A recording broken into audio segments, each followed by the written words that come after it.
Welcome to a story that reads like a thriller, but happened in real life. A tale of betrayal, courage, and the price of standing up for your beliefs in the most glamorous industry in the world.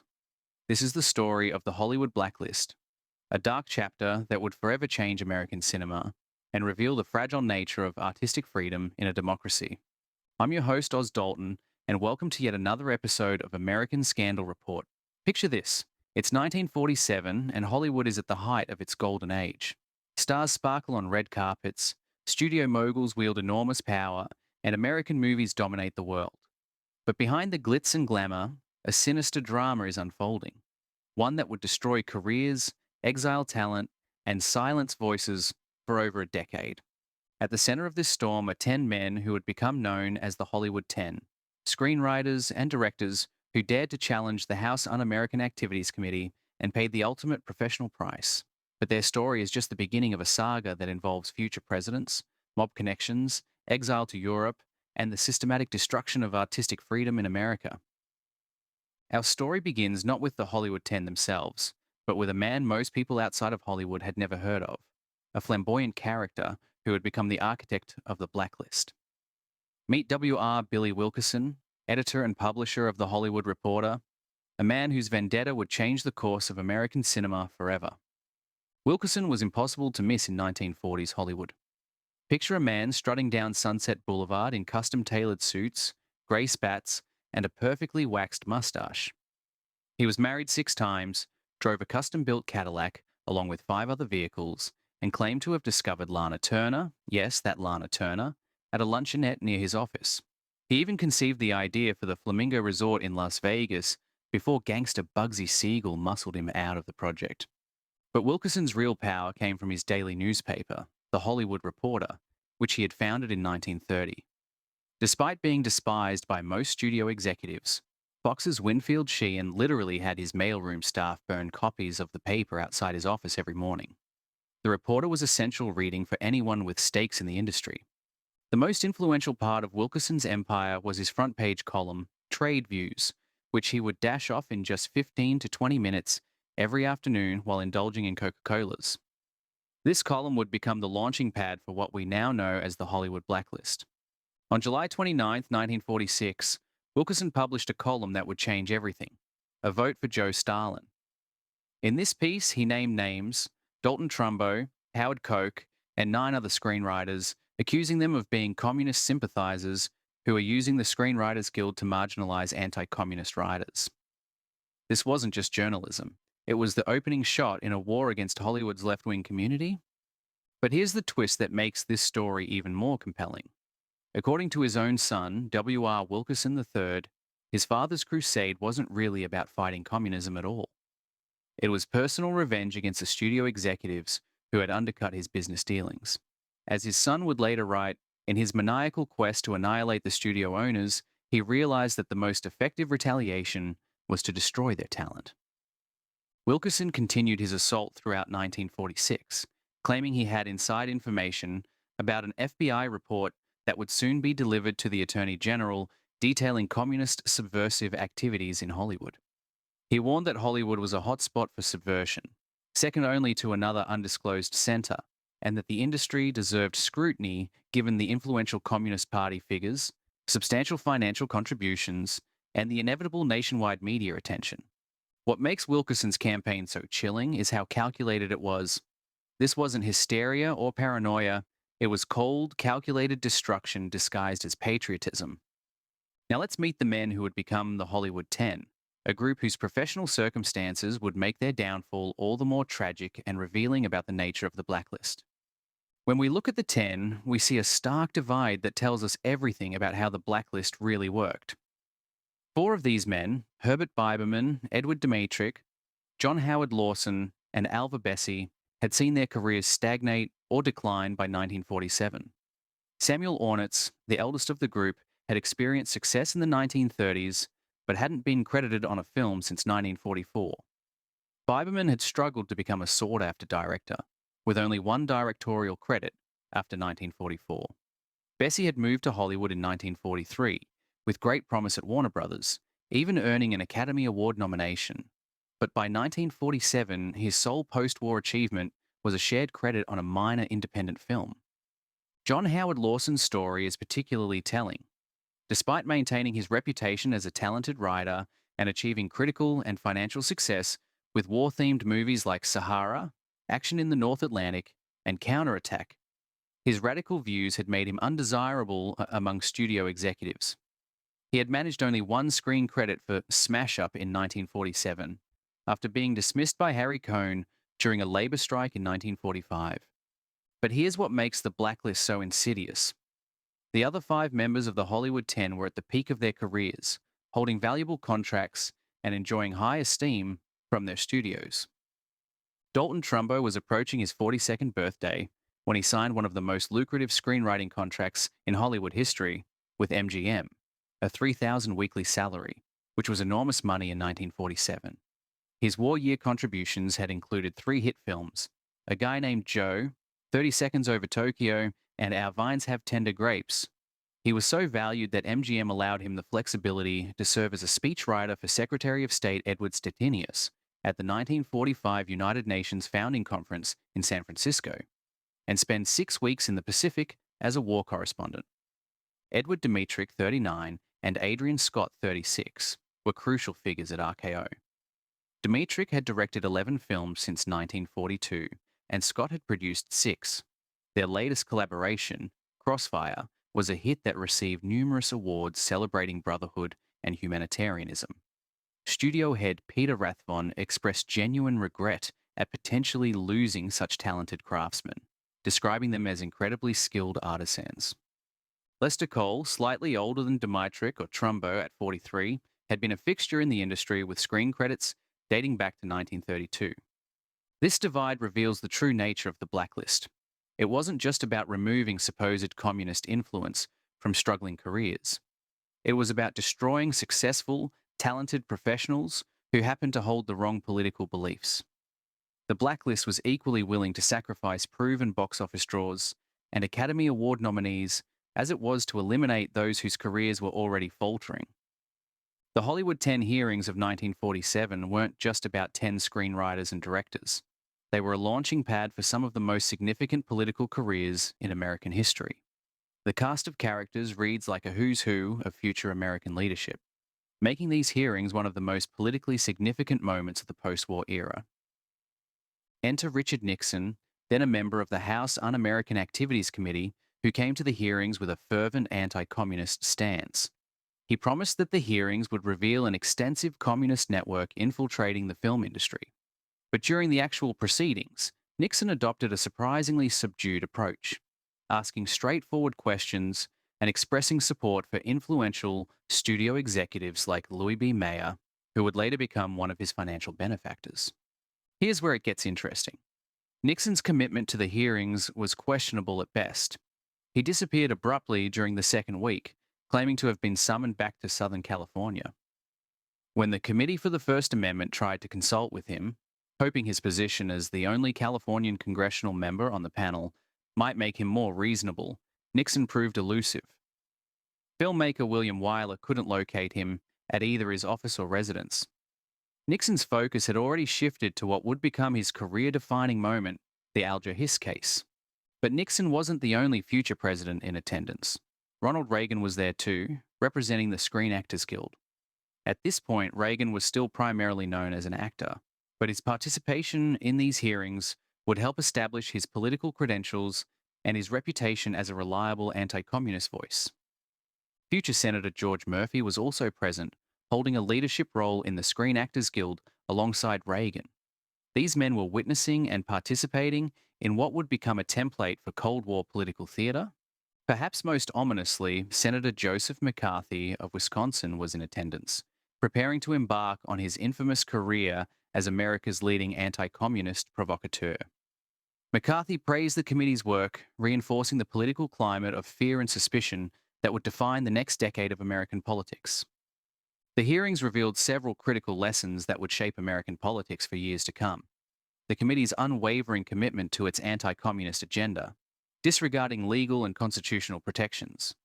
Its objective to compel not just Hollywood, but all American institutions to conform to its dictates by eliminating suspected subversives and its deliberately broad categorization of potential targets, which included liberals and communists alike, there was also an undercurrent of anti Semitism that couldn't be ignored. 6 of the Hollywood 10 were Jewish, including John Howard Lawson, who had originally been named Levy. Congressman John Rankin, notorious for his anti Semitic rhetoric, seized the moment to cast aspersions on Jewish figures in the entertainment industry. Although Rankin didn't participate directly in the subcommittee hearings, he used subsequent House sessions to accuse the committee for the First Amendment of being a communist front. He suggested that many celebrity members obscured their Jewish identities with stage names, calling attention to figures like June Havoc, originally June Hovick, Danny Kaye, born David Daniel Kaminsky, Eddie Cantor, and Edward G. Robinson, born Emmanuel Goldenberg. While Rankin never explicitly mentioned their Jewish heritage, his insinuations were unmistakable, evoking age-old anti-Semitic tropes about hidden identities. When the Hollywood 19, which would later become the 10 after some decided to cooperate, received their subpoenas, they faced a crucial decision: how to fight back against a congressional committee that seemed determined to destroy them regardless of their actual political beliefs or activities. Their strategy was sophisticated and multifaceted, built around a strong First Amendment defense. The plan involved responding without actually responding to HUAC's questions, a tactic that would mute their powerful constitutional message to the broader American public and relegate their First Amendment defense to a secondary position that could only be leveraged in court. But achieving agreement on this approach wasn't without complications. Alva Bessie later revealed that 3 members of the 19 secretly signed statements denying communist ties and deposited these with their producers as a protective measure against potential legal or professional fallout. Walter Goodman suggests that Adrian Scott and Edward Dmytryk were inclined toward more candid discourse with HUAC, but were overpowered by the more steadfast faction led by John Howard Lawson, who insisted on maintaining a unified stance. However, other accounts indicate that Dmytryk was largely silent during meetings, and Scott didn't express opposition to the final decision. Besides, advocating for transparency would have been futile because even former communists like Scott and Dmytryk would still have had to disclose names or face contempt charges. Despite any lingering doubts, the 19 ultimately presented an unyielding and united front, dedicating themselves completely to their chosen strategy. Over the next 3 years, they consistently showcased this unity to both the public and their detractors. The battle wasn't just legal. It was a crucial fight over public opinion that began immediately after the subpoenas were issued. Both sides recognized the critical role of the non-participating public. HUAC's strategy relied on public indifference, passivity, or fear, while the 19 sought active support through organized mobilization reminiscent of the Popular Front movements of the 1930s. Their attorneys focused on legal intricacies, filing motions to quash the subpoenas, and arguing that the committee's investigation was encroaching on domains of thought and speech protected by the First Amendment. Meanwhile, the 19 worked to rally liberal support using tactics that had proven successful in the previous decade: speeches, fundraising efforts, committee formation, and advertisements in newspapers and trade publications. Initially, these efforts found a receptive audience. The 19 were perceived not as alarmists, but as modern Paul Revere's, warning of the imminent threat posed by HUAC. A significant portion of the Hollywood community, possibly even a majority, recognized HUAC's actions as a legitimate danger to the film industry. Even liberal anti-communists associated with Americans for Democratic Action placed ads in the Hollywood Reporter criticizing HUAC's rash and insensitive investigative methods and highlighting the detrimental impact on cultural freedom. The 19 had prestigious allies supporting their fight. At the forefront of the non-communist liberal faction were notable figures such as Thomas Emerson from Yale Law School, Walter Gellhorn from Columbia Law School, writer Carey McWilliams, investigative journalist I.F. Stone, historian Henry Steele Commager of Amherst College, and Alexander Michaeljohn, both an eminent law professor and university president. Michaeljohn had recently completed lectures at the University of Chicago, Yale, and Dartmouth on the topic of free speech. Perfect timing for this constitutional crisis. The most devastating blow to the Hollywood 10 didn't come from Congress or the FBI. It came from their own industry.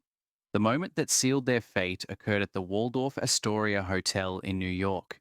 where Hollywood's most powerful executives gathered to decide the industry's response to the congressional hearings. The Waldorf Conference produced what became known as the Waldorf Statement, a document that would formalize the blacklist and abandon the 10 to what one participant called the political wolves. The studio executives, led by figures like Barney Balaban, James Mulvey, Louis B. Mayer, and Walter Wanger, made a calculated decision. They would sacrifice the suspected communist screenwriters and directors to protect the industry from further HUAC scrutiny. To implement the Waldorf decisions, Hollywood's executives established committees on both coasts.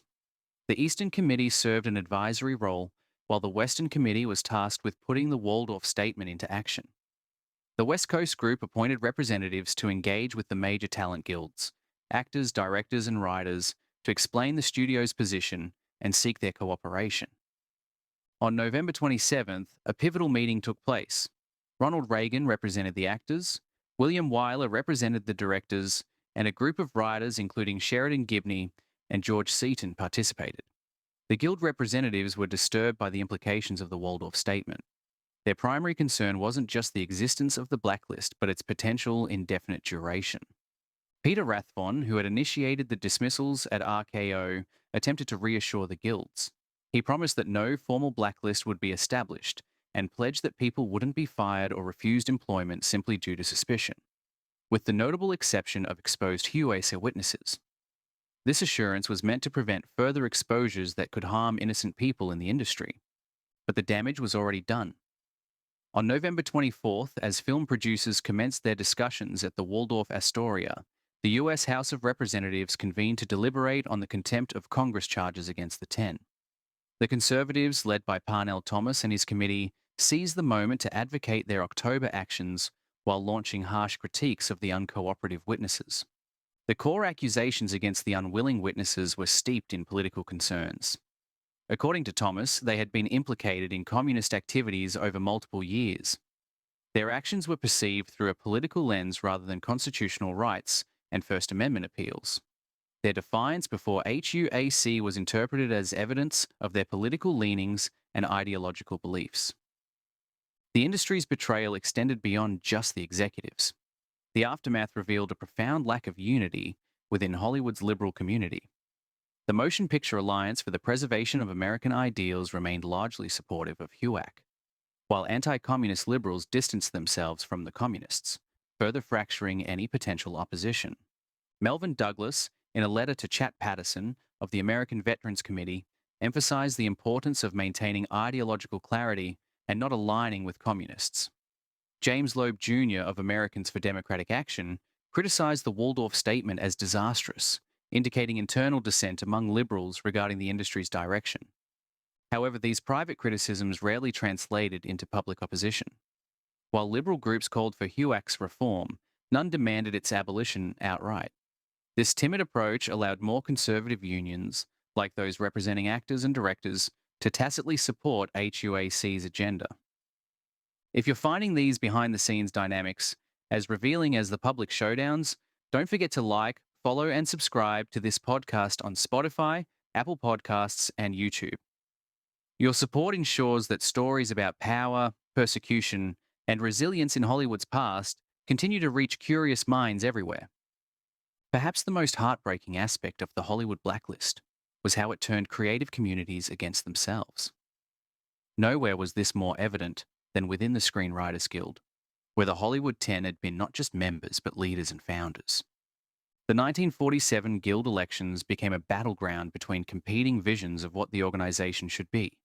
On one side were the Hollywood 10 and their supporters, who believed that the Guild should protect all writers from political persecution, regardless of their beliefs.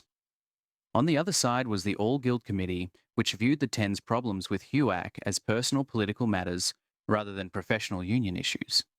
The All-Guild Committee emerged as a highly partisan and critical electoral entity. James Cain, a fervent supporter, crafted campaign literature that highlighted individuals like Jack Tenney, Parnell Thomas, and Rupert Hughes as condemnable while acknowledging the presence of communists within the Guild. Cain argued that party-line politics held more sway for certain executive board members than their constituents' interests, and that leftist propaganda overshadowed topics of professional interest in their publication, The Screenwriter. Kane assured voters that supporting the all-guild slate would eliminate politics from the guild's activities. His campaign materials called certain left-wing members Pravduska, or Moscow road travelers, accusing them of misusing their positions and harming the guild's finances, reputation, and member trust. While Kane's leaflets occasionally adopted right-leaning red-baiting tones and presented some exaggerations, for example, the left didn't actually have a board majority, nor did the screenwriter focus solely on politics, they effectively captured the sentiments of the all-guild partisans and reflected the turbulent intersection of political and union issues of the era. The philosophical divide was profound. The Hollywood 10 argued that screenwriters' professional interests were at stake when congressional investigations threatened First Amendment rights by questioning artists' political ideologies. They believed that regardless of their political leanings or conduct before the committee, they deserved their union's backing, because HUAC's actions endangered not just communists, but all screenwriters.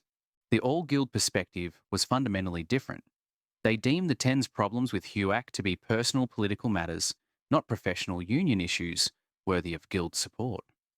In the November 20th election, the all-guild slate won convincingly. The newly formed board promptly aligned with the outgoing leadership's opinions, applauded the previous leadership's HUAC conduct, and distanced itself from the 10, despite making some anti-HUAC and anti-blacklist declarations for the record. What followed was a systematic purge. The new board expelled nearly all left-wing members and suspected affiliates from the Screenwriters Guild's executive and administrative functions. This moderation sweep was evident in the composition of guild committees in 1948. Before November 1947, leftist liberals, radicals, and communists had represented roughly a third of each committee. After the election, finding even two leftists among over 12 committee members became rare, with many committees excluding leftists entirely. Prominent screenwriters and committed guild activists like John Howard Lawson, Lester Cole, John Bright, Ring Lardner Jr., Gordon Kahn, Donald Ogden Stewart, and Samuel Ornitz faded from sight, losing their influence and authority within the organisation they had helped create and strengthen.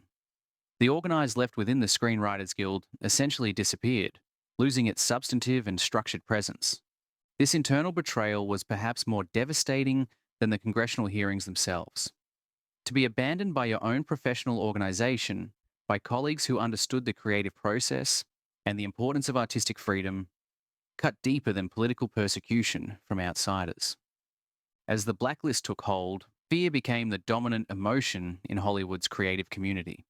The atmosphere was so charged with terror that even anonymous financial contributions were considered acts of bravery. Edward Biberman, whose brother Herbert was one of the 10, captured the pervasive climate perfectly. The atmosphere was one of fear and terror. Even those who anonymously contributed financial gifts were regarded as brave. Despite this challenging environment, groups remained active in defending the Hollywood 10, though they suffered from a significant drawback: the absence of backing from the larger Hollywood liberal community. Organizations like the PCA-sponsored Freedom from Fear Committee and the Hollywood 10 Defense Committee were still able to generate more than $150,000 for the legal expenses of the 10, but the number of donors willing to openly support the cause was rapidly diminishing. Paradoxically, the feeling of being besieged served to solidify bonds within the radical community. This community was united by its belief that the 10, who were mostly friends and in many cases close friends, would eventually prevail. Sylvia Jarrico captured the determination and enthusiasm of the radicals, expressing confidence that the 10 would emerge victorious at every stage of their legal battle. She remarked how their community maintained great cohesion throughout the ordeal because the issues were so clearly defined that advocating for them was straightforward. Norma Barsman recalled this period with similar certainty. She described a successful fundraising event on New Year's Eve 1947 with the Hollywood 10 held at Lucy's Restaurant, a popular location near Paramount Studios. Although the gathering mainly consisted of party members, rather than former Liberal allies, they still succeeded in raising several $1,000s. The prevailing sentiment was an unwavering belief in ultimate legal victory, which they celebrated optimistically with a champagne toast to 1948. The 10 also created a film titled The Hollywood 10, directed by John Berry, to raise both funds and awareness. Unfortunately, no American exhibitor would dare show it, and coordinated pressure from the US government and the Motion Picture Producers Association ensured the film couldn't secure any international release. Lacking commercial distribution, the Ten's wives and friends took it upon themselves to circulate the film, screening it in various non-traditional venues from meeting halls to private homes. But as the reality of their situation set in, the mindset within Hollywood's radical community began shifting rapidly. Initial feelings of anger and disbelief were giving way to despair. Many on the left, including those deeply involved, delayed accepting the altered political atmosphere. Sylvia Jericho admitted to underestimating the potential threats during 1946, reminiscing that she never truly felt fear then. Her husband Paul, while theoretically aware of the implications surrounding the 10, didn't anticipate the personal impact it would have, evidenced by the unexpected non-renewal of his contract. Norma Barsman reflected on her previous naivete regarding the gravity of the situation. She and her husband Ben couldn't have predicted the severe consequences that would follow, even after subpoenas were issued to the 19. The subsequent and unforeseen events blindsided them, illustrating the staggering shifts that were about to engulf Hollywood and the broader political climate. This atmosphere of fear had a chilling effect that extended far beyond the 10 themselves. Writers, directors, actors, and producers began self-censoring, avoiding any project or association that might be construed as controversial. The blacklist's power lay not just in who it explicitly named, but in the fear it instilled in everyone else. One of the most ironic consequences of the Hollywood blacklist was how it ended up benefiting European cinema at the expense of American films.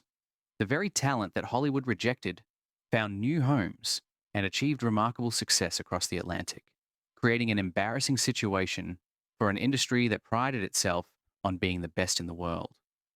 Dalton Trumbo, in a letter to Richard Nixon delivered through Kirk Douglas before Douglas's meeting with the then vice president, laid out the devastating international implications of the blacklist.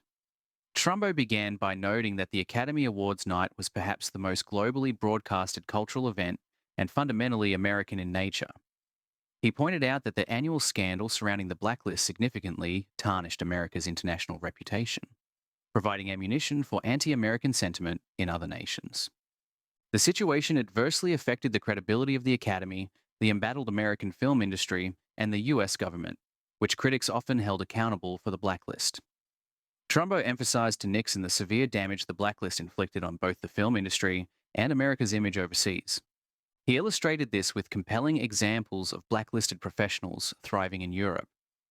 Writers like Carl Foreman and Donald Ogden Stewart had found success in London, where American film figures were often greeted with pointed remarks about the blacklist in their home country. In France, director Jules Dassin had gained acclaim in the French cinematic sphere, and his situation was commonly used as an intellectual argument against American democracy. In Italy, significant film producers openly hired blacklisted American writers, which frequently sparked cynical commentary about American hypocrisy. Trumbo pointed to the dire economic irony facing the US film industry. Many successful foreign films competing in the global market were being created by blacklisted American talents, individuals whose abilities were disregarded by the very industry that had initially recognized and nurtured them. The prominence of these exiled talents became increasingly difficult for Hollywood to ignore. Jules Dassin's name in the credits of Rififi during its successful American release in 1957 served to undermine the blacklist's legitimacy. Similarly, speculation surrounded the rightful ownership of the Oscar for The Bridge on the River Kwai between Carl Foreman and Michael Wilson, both blacklisted writers who had worked on the script. David Lean, the film's director, captured the absurdity of the situation in a letter to Michael Wilson in early 1958. According to Lean, Europe buzzed with admiration for Dassin's defiance against the blacklist, as evidenced by the continued commercial exhibition of his films. Lean concluded that the situation was increasingly untenable and couldn't persist indefinitely. Although Trumbo highlighted the positive achievements of Hollywood exiles in Europe, he omitted the fact that many of these artists were still forced to work incognito under pseudonyms. Nonetheless, the essential role these exiles played in challenging the blacklist's perceived legitimacy couldn't be denied. Their success abroad demonstrated that the problem wasn't with their talent or their ability to create commercially successful films. The problem was with an American industry that it allowed political fear to override artistic and commercial judgment. This brain drain represented one of the most significant cultural losses in American history. At a time when American cinema could have been exploring more sophisticated themes and competing more effectively in international markets, the industry was instead hemorrhaging its most talented and politically conscious creators to European competitors. For 50 years, Hollywood maintained its silence about the blacklist, but by the 1990s, the industry could no longer ignore this dark chapter in its history. The reckoning, when it finally came, revealed both the scope of the damage and the persistence of unhealed wounds. On October 27, 1997, the entertainment industry marked the 50th anniversary of the Hollywood 10 hearings, with an event entitled Hollywood Remembers the Blacklist. Sponsored by the four major entertainment guilds, this tribute honored the individuals impacted by the infamous blacklist. The event consisted of film clips, live commentary by some surviving blacklisted artists, and dramatizations of the HUAC hearings of 1947 and 1951. The emotional power of the evening was captured in the performances. Actor Billy Crystal read from the testimony of Larry Parks, who had declared before HUAC, "I am probably the most completely ruined man you've ever seen," highlighting the personal devastation caused by the blacklist.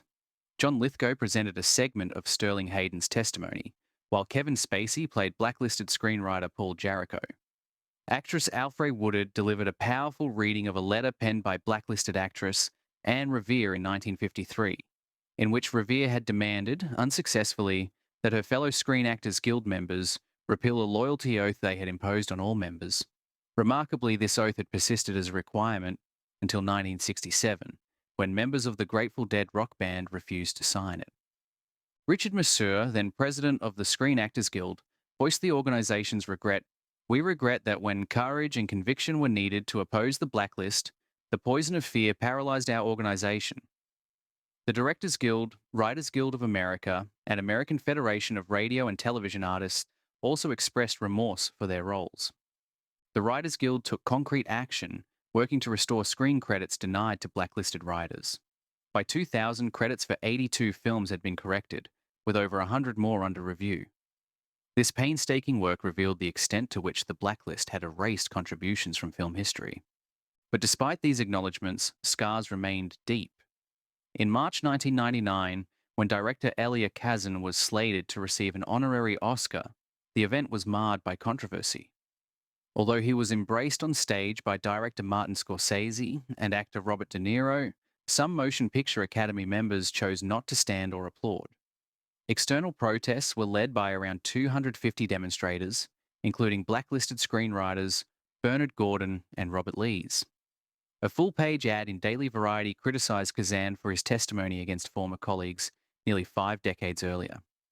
Perhaps the most significant apology came from an unexpected source. On November 30th, 2012, marking 65 years since the 1947 HUAC hearings, The Hollywood Reporter published an introspective account of its role in propagating the Red Scare and the subsequent blacklist.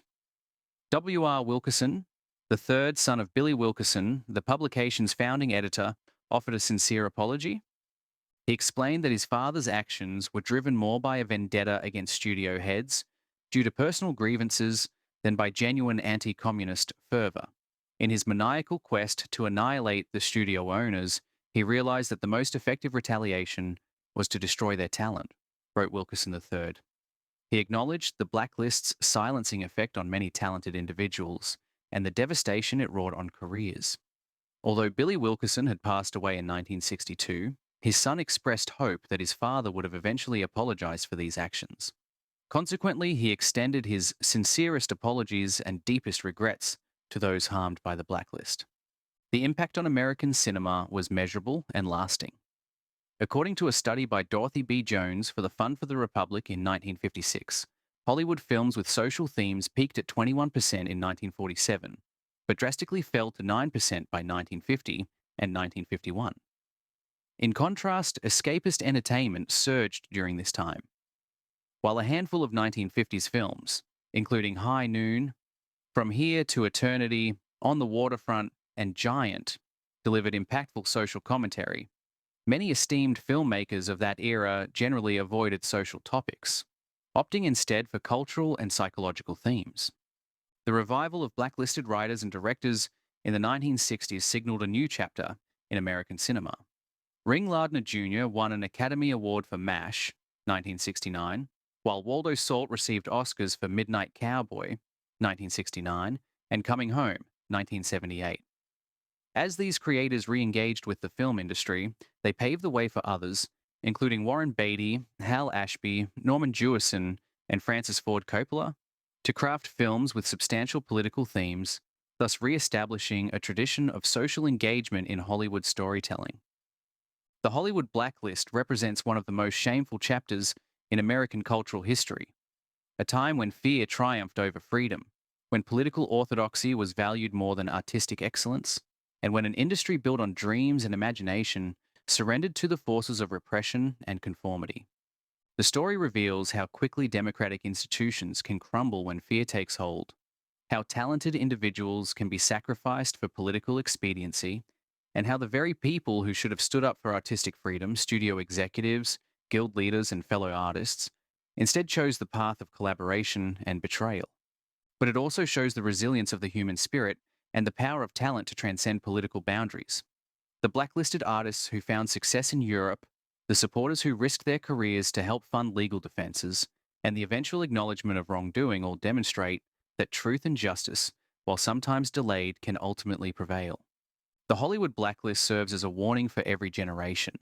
Freedom is fragile, artistic expression is vulnerable to political pressure, and the price of silence in the face of injustice is measured not just in destroyed careers, but in the impoverishment of an entire culture. As we look back on this dark chapter, we must ask ourselves, what would we have done? Would we have stood with the Hollywood 10, risking our careers and livelihoods for principle?